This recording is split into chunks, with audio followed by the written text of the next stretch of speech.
ഇപ്പം ചില പോയിന്റിൽ ഒരു ഡിപ്രസ്ഡ് ആയിട്ട് ഇരിക്കാറുണ്ടായിരിക്കില്ലേ? മേ ബി നമ്മൾ ആഗ്രഹിച്ച ലെവലിൽ എത്താൻ പറ്റുന്നില്ല എന്നുള്ളൊരു മൊമെന്റ്, അങ്ങനെ എന്തെങ്കിലും ഒരിക്കലും ഇല്ല ദീപ്തി. ഞാൻ പറഞ്ഞില്ല, ഞാനൊരു ഇലക്ട്രിസിറ്റി ബോർഡ് ഉദ്യോഗസ്ഥനാണ്, ഗവൺമെൻറ് ഉദ്യോഗസ്ഥനാണ്, ഒരു ഗസറ്റഡ് ഉദ്യോഗസ്ഥനാണ്. ഞാൻ ലൈഫിൽ ഭയങ്കര ഹാപ്പിയാണ്, കുഴപ്പമില്ല. ഭാര്യ 3 മക്കൾ, ഭാര്യ ടീച്ചറാണ്, ഭയങ്കര ഹാപ്പിയാണ്, കുഴപ്പമൊന്നുമില്ല. ഇത് നമ്മളെ എക്സ്ട്രാ ബോണസാണ്, എക്സ്ട്രാ കരിക്കുലർ ആക്ടിവിറ്റീസാണ് സിനിമ എന്ന് പറയുന്നത്. സിനിമകൾ ഇത്രയും എത്താൻ പറ്റി. ഒന്നില്ലെങ്കിൽ പോകുന്ന സമയത്ത് 10 ആളെങ്കിലും അത് ദാസരം കൂടി ചോദിക്കാനുള്ള സാഹചര്യം എനിക്ക് ഉണ്ടായി തന്നത് എൻ്റെ ഈ സോഷ്യൽ മീഡിയ ബാക്ക്ഗ്രൗണ്ട് അല്ലാന്ന് പറയാം. പക്ഷെ സിനിമകളിൽ നല്ല ക്യാരക്ടർ നമുക്ക് ആഗ്രഹമാണ് എന്ന് വെച്ച് നിരാശാബോധം, നഷ്ടബോധം എനിക്ക് ഒരിക്കലില്ല. പക്ഷെ ഒരു കോൺഫിഡൻസ് ഉണ്ട്, ഇന്നല്ല നാളെ നമുക്ക് എത്താൻ പറ്റുന്നുണ്ട്. അതെപ്പോഴും മനസ്സിൽ കൊണ്ടു നടക്കുന്നുണ്ട്. ഈ ഫാൻസിൻ്റെ ഇടയിൽ, ഫാൻസ് മീൻസ് റെക്കഗ്നൈസ് ചെയ്യുന്ന കുറേ ആൾക്കാരുണ്ട്, അവർക്കിടയിൽ പോകുമ്പം റെക്കഗ്നൈസ് ചെയ്യുമ്പോൾ ഉണ്ടാകുന്ന മൊമെന്റ് എങ്ങനെയാണ്?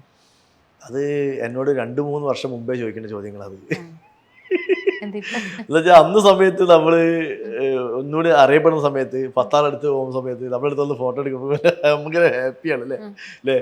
ഇപ്പം എന്താ വെച്ചാൽ നമ്മൾ സോഷ്യലാണ്. ഇവിടെ പോയി എൻ്റെ കൂടെ കുറച്ച് ആൾക്കാർ ഇഷ്ടപ്പെടുന്ന ആൾക്കാരുണ്ട്.